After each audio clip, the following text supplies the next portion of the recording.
Hi, it's Sean Hollingsworth, and I'm with the Seymour Salmonid Society, and we're at the scene of the rock slide on the Seymour River. The rock slide happened on December 7th, 2014, which, as many of you will realize, is Pearl Harbor Day. The Society felt that the rock slide caused a natural blockage for fish migrating up and down the river. Juveniles going down, of course, and mature fish coming back up. It took us just over a year to capture fish, put some tags on those mature fish, and track them to confirm our suspicion that the rock slide was an impediment for those fish. Once we'd proven that it was an impediment, then we went about hiring a local engineering company, and they came up with a plan.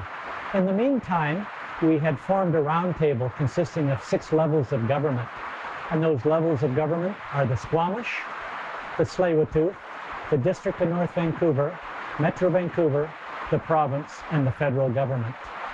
There were 8 recommendations that were provided by the engineering team, and it was unanimously agreed that we should go with a natural way of breaking up this rock slide.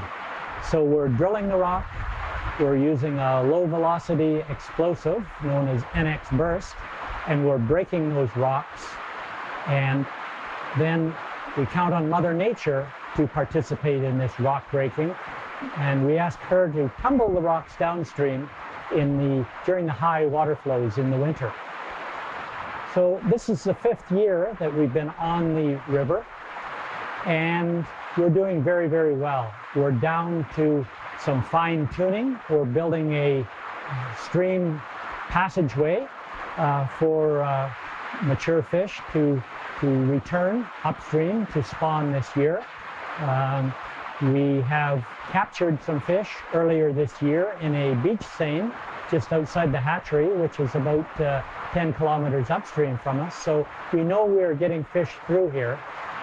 It's just a matter of how many fish can make this, and it's a wait and see program. So we're sure hoping that we can get mature fish through. It's important that we cleared this rock slide, and it's a natural rock slide. There were soil samples taken from the rock slide immediately after it happened, and the feeling was that it was 200 years in the making.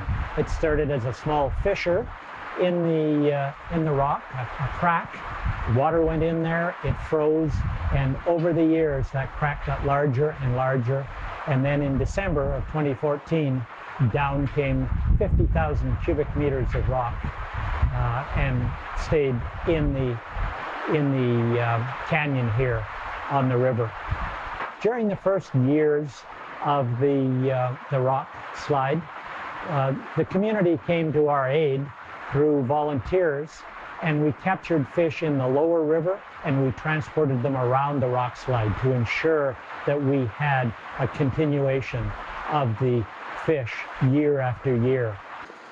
What we have done previously in the past is, as the boulders are up so high, we'd break down the bigger ones using different methods, and then with these smaller boulders, when the river level picks up in the spring and the fall, the river washes these boulders down and we have more and more ground cleared.